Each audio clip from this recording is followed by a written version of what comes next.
Today is World Press Freedom Day, and we have the pleasure to invite Shola Lawal and Sabrina Faramarzi to talk a little bit about Iran. Thank you, Carola. It's very nice to be with Loesje and with Sabrina for this session. Sabrina, it's very nice to meet you online.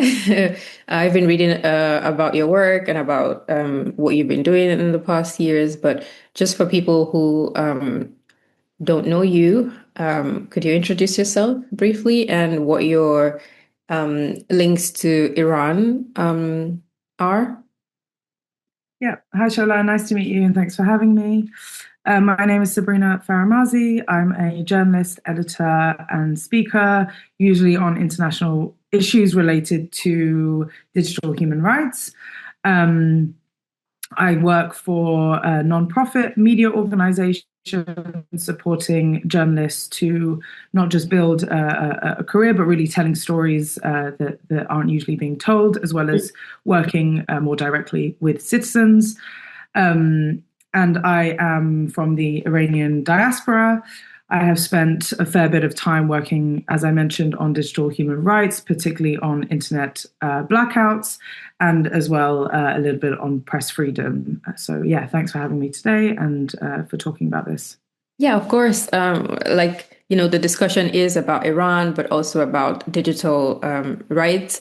And at the moment, we know, well, many of us know what's going on in Iran. The Iran war is ongoing. But even before that, during the January protests, there was already a blackout in Iran. Run us through what has been happening since January and what the current situation with the internet is. Yeah, so it's been, over 100 days now after the protests erupted across Iran in January. And the protest started really as a response to the economic conditions currently in Iran, and then spiraled out into nationwide unrest. And Iran has been pretty fluent, I would say, in controlling the flow of information, specifically when it comes to the internet. And it's been, since then, pretty much there have been gaps in which internet has sort of been, I would say, released. And I think that's an important distinction. But over 90 million people in Iran have been living under a total internet blackout since then. And I think it's important to start the conversation with defining exactly what an internet shutdown is. It is the intentional disruption of internet or electronic communications that render them completely inaccessible or effectively unusable for a specific population or within a specific location. And the intentional part is really important here because it is to exert control over the flow of information.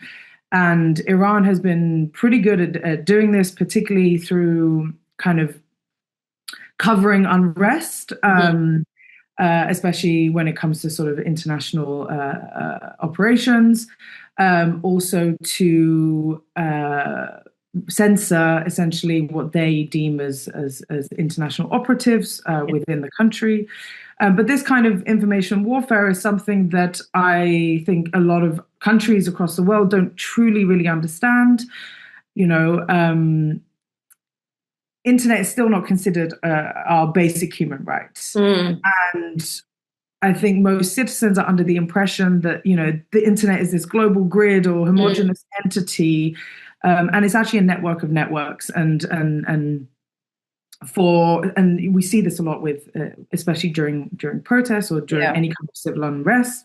When we talk about access to the internet, it is a network of networks, right? And our internet providers are quite interdependent, but they come from different kinds of servers, whether it's Microsoft or Cloudflare or this kind of back-end infrastructure.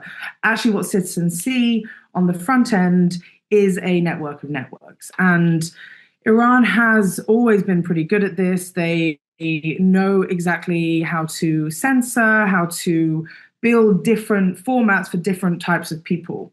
Right now, it's digital isolation for most citizens in Iran, but there is a sort of intranet in which government officials have access through different kinds of means. And for example, I would say that the past few months has really helped globally the sort of civic literacy and understanding how the internet truly works. We know from recent discussions, Iran with the US and Israel threatening to, cut these undersea cables, which would cause global widespread chaos, communications chaos. But this has been one of the longest nationwide shutdowns ever recorded globally. And really? Yeah, and while other countries, Iran hasn't even usually been in the top 10. They're pretty good at, pushing the kill switch, but countries like India have been doing this for years, particularly during the coronavirus pandemic. We're also seeing a number of African countries who are starting to follow the same autocratic playbook as countries like Iran and India have been doing. Yeah. And these kind of sophisticated techniques for blocking public access to the internet have actually been, I would say, they have benefited from our monopolized technology landscape, right? We don't have a decentralized technology landscape. Yes, it is a network of networks, but it's a network of networks of large conglomerate tech organizations. And this sort of tiered internet that Iran are using right now. So this pushing this domestic intranet, they're calling it the National Information Network. They're able to basically provide a complete digital isolation for citizens, whilst opening up the higher tiers for government officials. And this isn't just a temporary shutdown. It's starting to become actually a structural shift towards this semi-closed national internet. And why it's important for us to understand that is that other governments across the world are starting to see this playbook and starting to see ways in which they can replicate it for their own citizens. Are you saying that right now in Iran, there is a system where people inside the country can message each other online, but are not able government to reach people officials? outside? Yes. Okay. And ordinary people, are they able to use the internet at all? No. That's insane. But one question I have, you said it's a network of networks that is backed essentially by big conglomerates. When we're talking about Iran, I don't necessarily have like a tech company in mind. Which tech company are involved in this? So, for example, Cloudflare is an internet infrastructure service, right? Okay. And during the protests, particularly on January the 8th, they reported that internet traffic in Iran had dropped to effectively zero. And while that was happening, Iran were able to kill thousands of protesters. Now, there are estimates of the numbers of that, but we still don't know for certain. And then when we talk about different for example, a lot of the great reporting that has come out has relied on satellite imagery, has relied on citizen recordings of the events and the protests that have been happening. But even things like Starlink, right, which it's marketed on its very ability to access internet at all costs. And when those protests happened, Starlink started offering people in Iran free access to use it. Now, the flip side of that is that it still didn't quite work. Iran has very sophisticated ways of blocking that. And now they are threatening citizens who are using it that they will be arrested, and there will be this sort of clampdown on them as well. Oh, that's so interesting. Like, we're talking about the right to internet and internet use as a fundamental right, like you said. And I wonder if, in your view, you think, this should be taken as seriously as any other human right issue. Like, this should be investigated as seriously as any other human right issue. Like, when you're taking people's rights to communicate away, this should really be serious. Yeah, absolutely. And I think that, an internet shutdown is information warfare, right? It's a government's ability to weaponize connectivity so that there is no evidence to hold them accountable for the crimes that they do. Now, that being said, we still, on an international level, don't have proper accountability for things that are even recorded. For example, we have been live streamed into our homes, phones, and eyes the atrocities that have been happening in Gaza. And this ecosystem of what we understand as the truth, even when those things are recorded, we still don't truly believe them. We think that, misinformation is rife. AI generated imagery, these kinds of things have also contributed to our misunderstanding of exactly what is happening. But at the fundamental level, information freedom is our freedom, right? And weaponizing connectivity is an extremely dangerous thing that I fear will become a new normal when we talk about civil unrest and when we talk about autocratic governments across the world.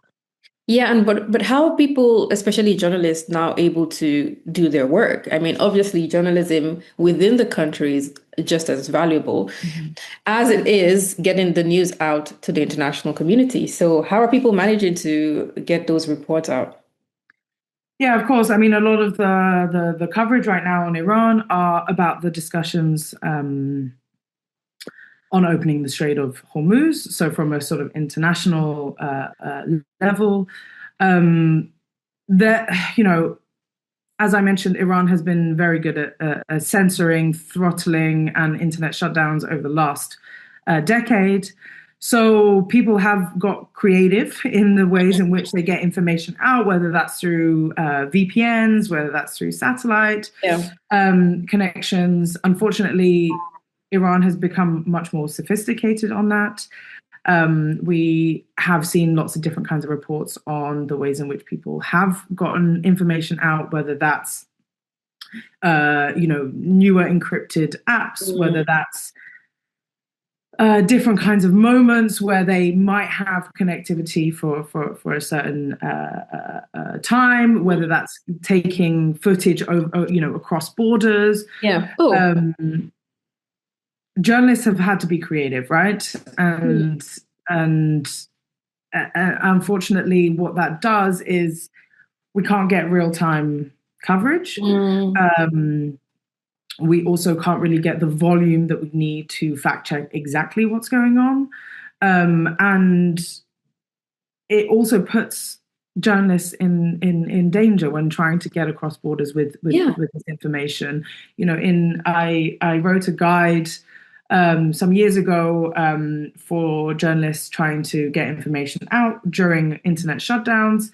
And one of the journalists that I interviewed in Kashmir, who, they experienced a nearly 4-year internet shutdown during the pandemic. One of the ways in which she was reporting every week is she would write out her articles on her computer, would put those documents on USB stick, and every day would go to the airport and ask who was flying out and if they could take her USB stick with them. And her editor would wait at arrivals on the other side to pick that up from someone. That is insane. As a journalist, honestly, I can't imagine going to such lengths to be able to get my stories out. Like, it just makes you appreciate more the fact that you're not in that situation at the moment, but also to really empathize with the people who are in that situation. I can't really even think about that happening, on the added difficulties of reporting itself and then having to get that reporting out. That's just way like an extreme scenario, really. But I also wondered as well, loved ones, connecting with loved ones. You say you're from the Iranian diaspora. I don't know if you have loved ones in Iran, if you have family or friends, but I just wonder how people are connecting with their loved ones, aside from making it about work or about reporting. It's also just as important to hear from the people who are inside the country, isn't it? Yeah, absolutely. I mean, connectivity is few and far between. I do have a lot of loved ones in Iran, and a lot of the time it's maybe, if we're connected for 30 seconds, a lot of the time it's, hey, we're doing okay, but this is happening, we're moving here, or this was on our street. And I think one thing that is at least about Iranian culture is we are very community led. And a lot of that information also is, I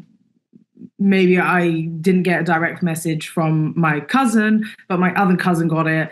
And we're constantly updating each other depending on who has been able to connect with someone at any given time, right?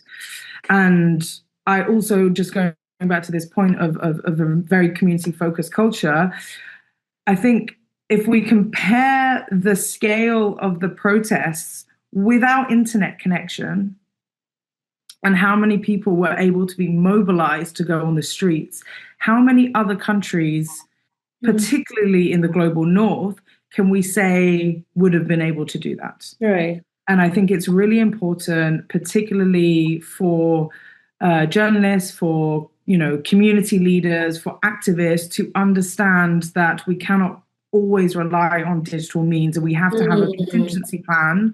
Information itself is part of the battlefield, is part of our resistance. These are not temporary shutdowns anymore. They are increasing every year.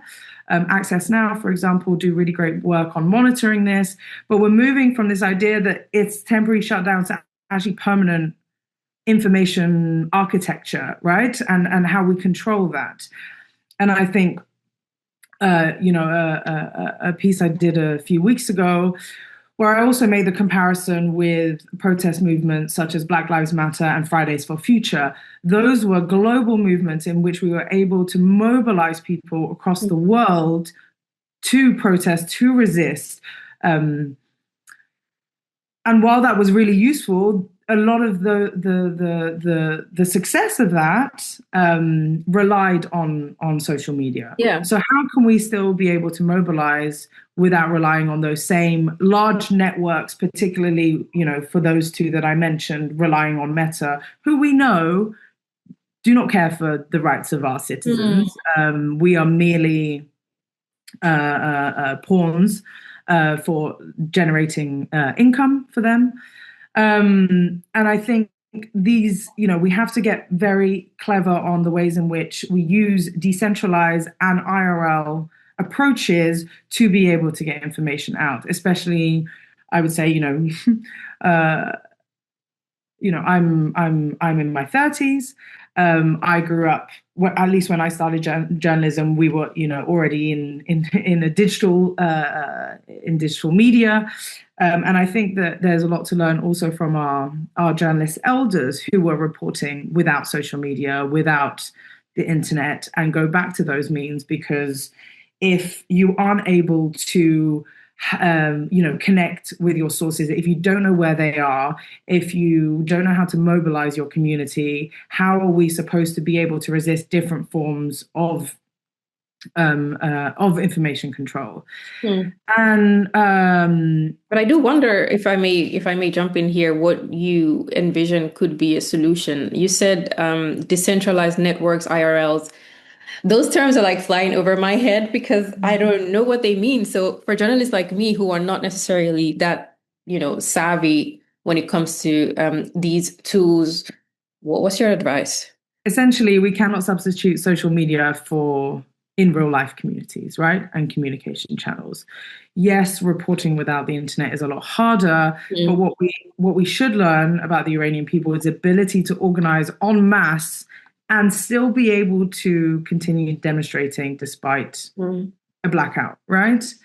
And when I talk about decentralized approaches to connecting with people, I think one of the most obviously mainstream ones is something like Signal, right? It's encrypted.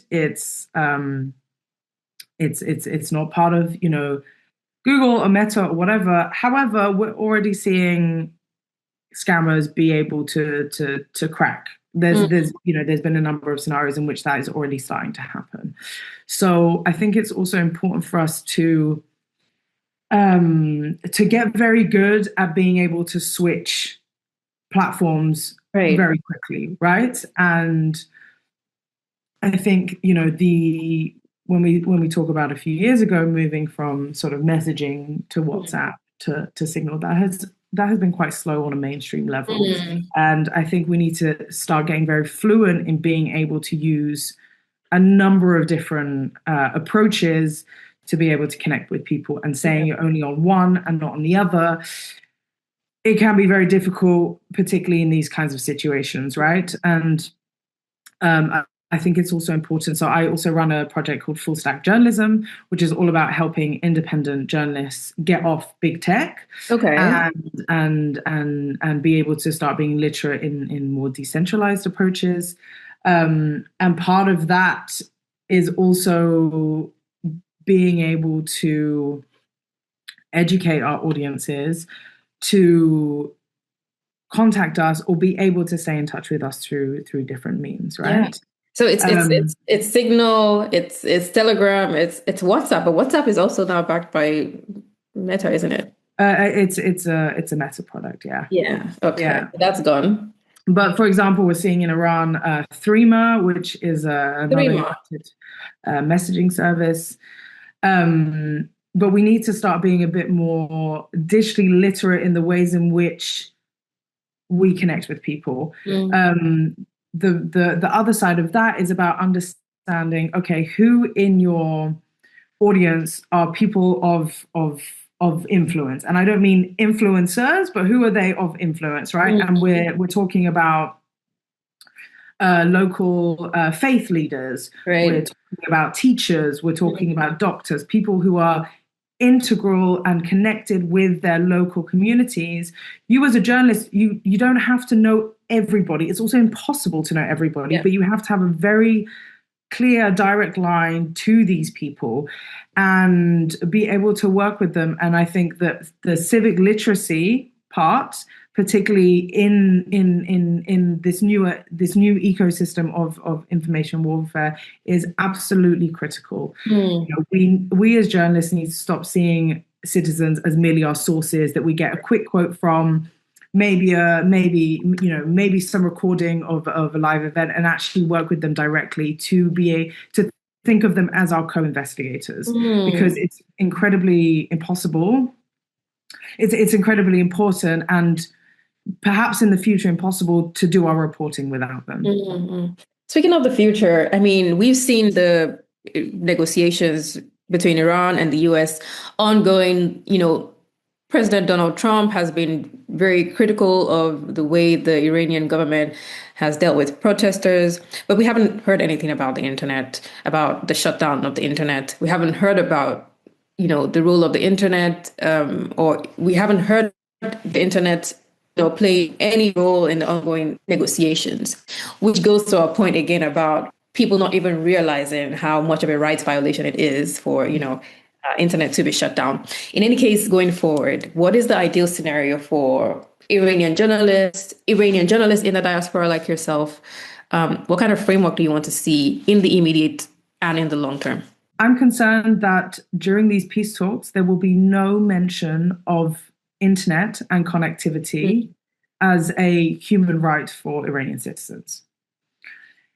And what we are seeing, or at least my prediction, is that Iran will start to move towards a permanent intranet model. This isn't that different from what they are already doing. And what does that mean? It means that they will have whitelisted global access only for approved users. This will still continue the oppression of over 90 million Iranian citizens. If they are successful at this, and I have a feeling they will be, this model will start to be replicated across the globe. And it's important to understand this implication for citizens everywhere, not just in the global south, but also in the global north. What does that mean? It means that there will also, the sort of added part to this is there will then be an added deep integration of surveillance into this infrastructure of a closed national intranet model. There will be increasing criminalization of circumvention tools, like I mentioned. In Iran, they have threatened those using Starlink that they will be arrested. And what we might see is this sort of closed but functional internet, not a temporary blackout, not a permanent blackout, but actually a real decrease of our human rights and our connection to others globally. So when we talk about Western powers, what I think their role should be now is framing internet as a human rights issue, first and foremost. Right now, Iran is framing the internet as a national security or a cyber war defense. It may appear in discussions around sanctions. It may appear in discussions around digital infrastructure and the negotiations of that. But it will not appear as a primary headline issue like nuclear policy, like the Strait of Hormuz, like ceasefires, right? And what I think, an ideal scenario, if we can hope for something like this, is a full restoration of global internet access, no throttling, no platform bans, no censorship, legal protection for journalists, for citizen reporters, for encrypted tools like Signal or Threema or others. So no state-controlled gateways of connection, but a more, I would say, realistic short-term scenario would be, the end of total blackouts, reduction of filtering, no criminalization of VPNs, and transparency of current outages. And in the future, I think us as journalists, I mean, we're already doing a lot, but hopefully with our colleagues and comrades in civil society organizations, we need to start working on civic digital literacy and be able to on one side educate citizens on different ways that they can stay connected, improve their digital literacy, and on the other side, start training journalists to better work with their citizens as co-collaborators and not just their sources. Yeah, I've certainly learned so much from talking to you about this. I think this is definitely one area that I should step up as well. So thanks for talking to me about it. I guess what my biggest takeaway as well is, of course, the fact that we as journalists need to do better in digital literacy and being aware of all these other channels. But also the fact that it looks like the world is going back to isolation. We say we're a global village, but the way that countries are now able to enforce these digital rights violations, it's isolating us once more and taking us back to the days where there was no internet. Thank you so much for speaking to me, Sabrina. I really appreciate you talking to me. Thank you, Shola. Bye. Bye. So I thank you both very much for this very informative input. As Shola said, there are many takeaways from this. So thank you so much, Sabrina, and thank you, Shola, for guiding the conversation. Yeah, we keep on putting light on World Press Freedom Day and support our friends worldwide who continuously keep up bringing news to others, because that's the best way we can provide also a resistance against the regimes and so on. So again, thank you both very much for joining us today. Thank you for having me. Thank you.